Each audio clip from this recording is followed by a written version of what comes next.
Pandian star சீரியலில் today எபிசோடில் நம்ம மயிலோட அப்பாவும் அம்மாவும் வந்து பார்த்திங்கன்னா அவங்களோட வீட்டுக்கு வராங்க. மயில யார் வந்திருக்காங்கன்னு பாரு அப்படின்னு சொல்லிட்டு கோமதி வந்து கூப்பிடவும், வாங்கப்பா வாங்கம்மா அப்படின்னு சொல்லிட்டு மயில் வந்து சொல்லிட்டு இருக்காங்க. அதுக்கடுத்து தான் நம்ம அரசு இருந்துட்டு அவங்களுக்கு குடிக்கிறதுக்காக மோரும் கொண்டு வந்து கொடுக்குறாங்க.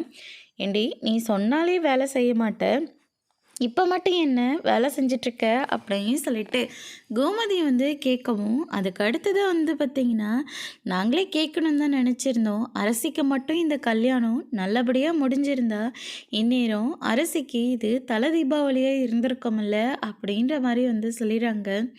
அதுக்கு என்ன சம்மந்தி, அவள் படித்து நல்லபடியாக ஒரு வேலையில் செட்டில் ஆகிட்டாக்க ரொம்ப நல்ல மாப்பிள்ளையை பார்த்து அடுத்த வருஷமோ இல்லை அதுக்கு அடுத்த வருஷமோ தீபாவளியை சிறப்பாக கொண்டாடிடுவோம் அப்படின்ற மாதிரி நம்ம பாண்டியனும் கோமதியும் வந்து சொல்லிடுறாங்க. அதுக்கு அடுத்து தான் வந்து பார்த்திங்கன்னா, நாங்கள் கூட எங்கள் பொண்ணு மயில அப்படின்னு சொல்ல வராங்க.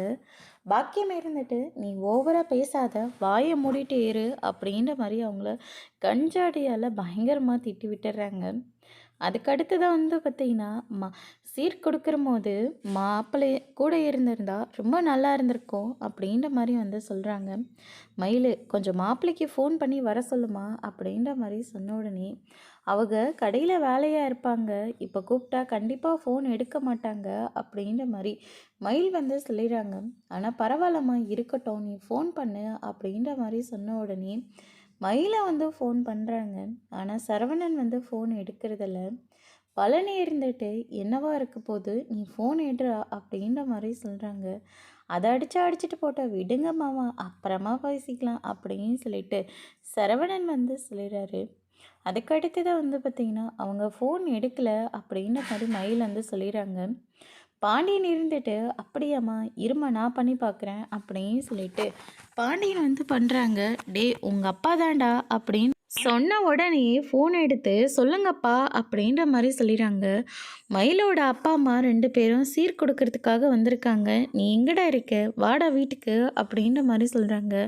இல்லைப்பா மயில் இருக்கால, அவள் வாங்கிக்கிட்டோம், கடையில் எனக்கு ரொம்ப வேலை இருக்குது, க்ரௌடாக இருக்குது, அது மட்டும் இல்லை 30-40 டெலிவரி வேறு இருக்குது அப்படின்ற மாதிரி வந்து சொல்லிடுறாங்க. சரிடா, சரி நான் அப்படியே தான் மயிலை தான் வாங்கிக்க சொல்கிறேன், நீ பொறுமையாக இருந்து எல்லா வேலையும் பார்த்துக்கோ அப்படின்ற மாதிரி சொல்லிடுறாரு பாண்டியன். அதுக்கடுத்து தான் மற்ற நாளாக இருந்தாலையும் பரவாயில்ல, இது தீபாவளி டைமு, அதனால் கடையில் வேலை இருக்கான், வர முடியாதுன்னு சொல்கிறான், அதான் மயில் இருக்குல்ல, நீங்கள் மயில்கிட்ட கொடுத்துருங்க அப்படின்ற மாதிரி சொல்லிடுறாங்க. இது தம்பதியாக சேர்ந்து வாங்க வேண்டியது, சரி விடுங்க மாப்பிள்ளைக்கு தான் வேலை இருக்குல்ல அப்படின்னு சொல்லிட்டு மயில்கிட்டேயே வந்து சொல்லிடுறாங்க. மயில் காலில் விழுந்து ஆசீர்வாதம் வாங்கிக்கோமா அப்படின்ற மாதிரி சொல்லிடுறாங்க. அவங்களும் காலில் விழுந்து ஆசீர்வாதமும் வாங்கிக்கிறாங்க. அதுக்கடுத்து தான் மயில் இருந்துட்டு அவங்கள தனியாக கூட்டிகிட்டு போகிறாங்க. இந்த பணம்லாம் எப்படி வந்துச்சுன்னு உன் புருஷன் உங்ககிட்ட சொல்லிட்டாரா அப்படின்னு சொல்லிட்டு மயில் கேட்ட உடனே சொன்னார் அப்படின்ற மாதிரி சொல்லிடுறாங்க. தீபாவளி டைமில் மாமா எந்த கணக்கும் பார்க்க மாட்டார், இன்னும் 2 நாள் கழித்து கண்டிப்பாக கணக்கை பார்ப்பார், அதுக்குள்ளே தயவு செஞ்சு பணத்தை கொடுத்துருங்க, உங்களை நான் சீர் சொல்லி நான் உங்களை கேட்டேனா அப்படின்ற மாதிரி வந்து சொல்லிடுறாங்க. அதுக்கடுத்து தான் வந்து பார்த்திங்கன்னா, அதெல்லாம் கொடுத்துருவோம்மா, நீ எதுக்காகவும் பயப்படாத, இதால் தான் என் வாழ்க்கையே இருக்குது, ஏற்கனவே நீங்கள் 1500 பணம் எடுத்ததில் என் புருஷன் என்னை வீட்டை விட்டு வெளியே கொண்டு போய் விடுறதா சொன்னார், நான் தான் ஏதோ ஒன்று சொல்லி இந்த வீட்டில் இன்னும் இருக்கேன், தயவு செஞ்சு என்னை நிரந்தரமாக அந்த வீட்டில் தங்க வச்சிடாதீங்க அப்படின்ற மாதிரி வந்து சொல்லிடுறாங்க. அப்படி மட்டும் நீ செஞ்சிடாத, இந்த தீபாவளிக்கும் நீ மாப்பிள்ளையை கூட்டிகிட்டு வீட்டுக்கு வந்துடாத அப்படின்ற மாதிரி சொல்கிறாங்க. ஏம்மா இப்படி சொல்கிற அப்படின்னு சொல்லிட்டு கேட்ட உடனே, ஆமாம் நீயும் மாப்பிள்ளையும் வீட்டுக்கு வந்தால் நாங்களாம் அலங்காரம் பண்ண வேண்டியதாக இருக்கோம், நாங்கள் யாரும் புது ட்ரெஸ் எல்லாம் எடுத்துக்கல, சுடர்க்க மட்டும் 400 கொடுத்து சுடிதார் மட்டும் 2 செட்டு வாங்கி கொடுத்துருக்கேன் அப்படின்ற மாதிரி வந்து சொல்லிடுறாங்க. அது மட்டும் இல்லை, நீயும் மாப்பிள்ளை வந்தால் பட்டாசு வாங்கணும், கறி மீன் ஏதாவது ஒன்று எடுத்து சமைக்கணும், அந்த அளவுக்கு நாங்கள் வக்கத்தை போய் தான் இருக்கோம் அப்படின்ற மாதிரி வந்து சொல்லிடுறாங்க. மயில் இதை கேட்டு என்ன பேசுகிறதுனே தெரியல, ரொம்பவே ஃபீல் பண்ணிகிட்ருக்காங்க. அதுக்கடுத்து தான் வந்து பார்த்திங்கன்னா, நம்ம குமார் இருந்துட்டு வெளியில் நின்றுட்டுருக்காங்க, அவங்க ஃப்ரெண்டு கூட கூட இருக்கார். ஏற்கனவே நீ அரசியலை படக்கூடாத எல்லாத்தையும் நீ பட்டாச்சு, இதுக்கு மேலே எதுக்காகடா நீ அரசு பின்னாடி தெரிஞ்சிட்ருக்க அப்படின்னு சொல்லிட்டு கேட்கவும், அரசி என்னை உண்மையாக லவ் பண்ணா நான் தான் அவன் லவ்வாக புரிஞ்சுக்காம ரொம்ப தப்பாக பண்ணிட்டேன். எப்படியாவது அவங்க வீட்டில் இருக்கிற எல்லார மனசையும் கவர் பண்ணிடலான்னு பார்த்தா என் அப்பத்தாவோட பிறந்தநாளுக்கு வந்து ரொம்பவே ஆட்டம் ஆடிட்டு போயிட்டாங்க. இதுக்கு மேலெல்லாம் அவங்கள நான் விட்டு வைக்கிறதா கிடையாது. எனக்கு தேவை என் அரசி பழையபடி எனக்கு வேணும் அப்படின்ற மாதிரி நம்ம குமார் வந்து சொல்லிட்டுருக்காங்க. சொன்ன மாதிரியே அரசியும் காலேஜ் விட்டு வந்துட்டுருக்காங்க. அப்போ வர வழியில் வந்து பார்த்தீங்கன்னா, "அரசி நில்லு, ஹாப்பி தீபாவளி. இந்நேரம் நீயும் நானும் சந்தோஷமாக இருந்திருந்தா இது நமக்கு தல தீபாவளியாக இருந்திருக்கும். போதும் நிறுத்துறியா?" அப்படின்ற மாதிரி சொல்கிறாங்க. "அரசி இரு ஒரு நிமிஷம்" அப்படின்னு சொல்லிட்டு கிஃப்ட் எடுத்துகிட்டு வந்து கொடுக்குறாங்க. "மரியாதையாக எடுத்துகிட்டு போயிடு. நான் உன்னை எவ்வளோ தூரம் நம்பினேன். ஆனால் என் நம்பிக்கையை மோசம் பண்ணல. உன்னை நான் மன்னிச்சு விட்டேன்னா அதுக்கு ஒரே ஒரு வழி.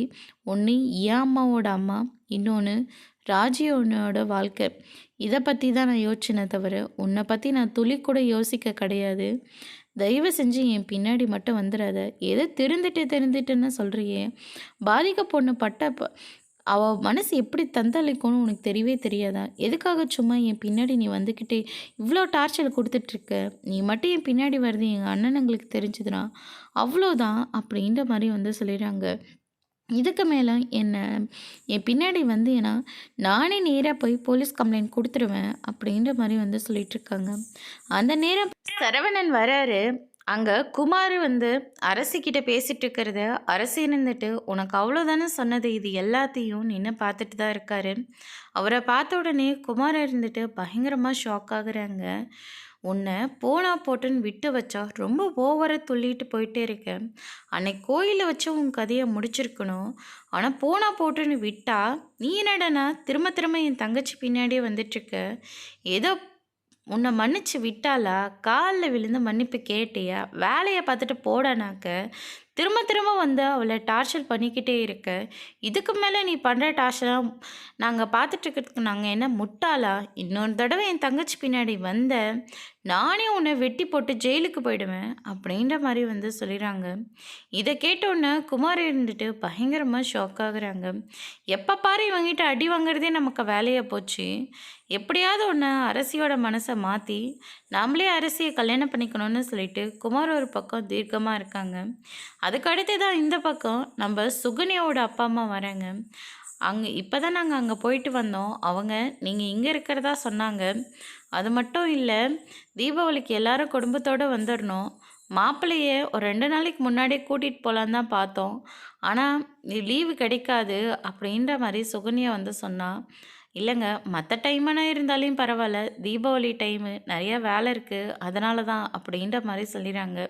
"சரி பரவாயில்ல, இருக்கட்டும். இந்தாங்க மாப்பிள்ளை, தீபாவளிக்கு காலையிலே வந்துடுங்க" அப்படின்னு சொல்லிட்டு சீர் கொடுத்துட்டு போகிறாங்க. கையில் கொஞ்சம் பணத்தையும் கொடுக்குறாங்க. அதுக்கு அடுத்ததாக வந்து பார்த்திங்கன்னா, நம்ம ராஜியோட முகமே வாடி போச்சு. ஏன்னா சுகன்யாவோட அம்மா இருந்துட்டு, "உங்கள் அப்பா அம்மாவுக்கு தான் உன்னோட கல்யாண கதைலாம் தெரிஞ்சு போச்சுல்ல, இப்போ கூடவா அவங்க உனக்கு சீர் கொடுக்க வரலை" அப்படின்ற மாதிரி சொல்லிடுறாங்க. இதை கேட்டோன்னே ராஜி இருந்துட்டு ரொம்பவே ஃபீல் பண்ணுறாங்க. "அதான் அவங்க கொடுக்கலனா என்ன, எங்கள் வீட்டு மருமகளுக்கு நாங்கள் கொடுக்குறோமே" அப்படின்னு சொல்லிட்டு நம்ம பாண்டியன் வந்து சொல்லிடுறாரு. அதுக்கு அடுத்தது இந்த பக்கம் மீனா இருந்துட்டு, "அவங்க சொல்கிறத நீ யோசிச்சு வருத்தப்பட்டுட்டு இருக்கியா? இங்கே பாரு, நான் உன் அக்கா தானே, உனக்கு நான் சீர் வைக்கட்டுமா?" அப்படின்னு சொல்லிட்டு மீனா வந்து கேட்கவும், "அதெல்லாம் ஒன்றும் இல்லைக்கா, வேண்டாம்" அப்படின்ற மாதிரி நம்ம ராஜி வந்து சொல்லிடுறாங்க. அதோட இன்னைக்கான எபிசோட முடிச்சிருக்காங்க. இனி பாண்டியன் ஸ்டோரில் அடுத்தடுத்து என்னெல்லாம் நடக்க போகுதுன்றதை வெயிட் பண்ணி பார்க்கலாம். தேங்க்யூ.